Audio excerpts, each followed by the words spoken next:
Thank you very much for watching Learning Grammar with Nicalingue. I'm teacher Nestor, and in today's class, we will talk about the difference between some and any. That's right. One more time, some versus any. When do we use some? We use some with affirmative statements. That's right. With affirmative statements, right? For example, picture number 1, we have more than one apple.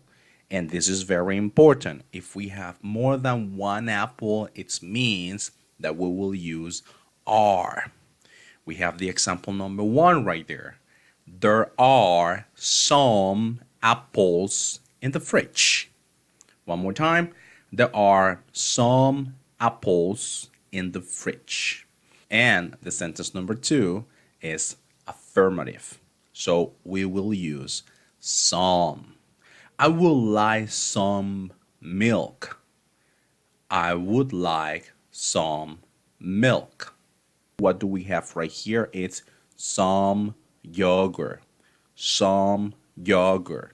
So the sentence says it's affirmative. I want to eat some yogurt. I want to eat some yogurt. This is when you use some in affirmative statements. Also, we use some when we offer something. Let's take a look at the following examples. Would you like some apples?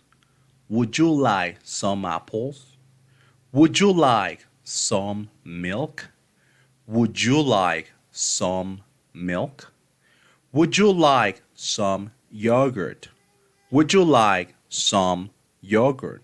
So basically, we use some in questions when we are offering something, when we want to give something, right? And let's continue. When do we use any?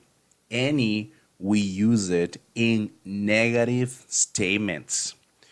Negative statements. Example number 1, there aren't any apples.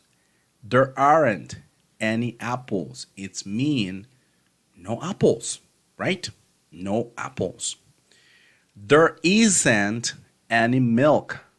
There isn't any milk, which means no milk. And number 3, there isn't any yogurt. There isn't any yogurt. As you already know, there is not yogurt or no yogurt, right? So we have any, and we also have any in questions when we want to know something, right? For example, are there any apples? Are there any apples? Is there any milk? Is there any milk? Is there any yogurt? Is there any yogurt? So in other words, we use some for offering in questions and in affirmative statements. And we use any in negative statements and when we want to know something in questions. Thank you very much for watching and see you soon.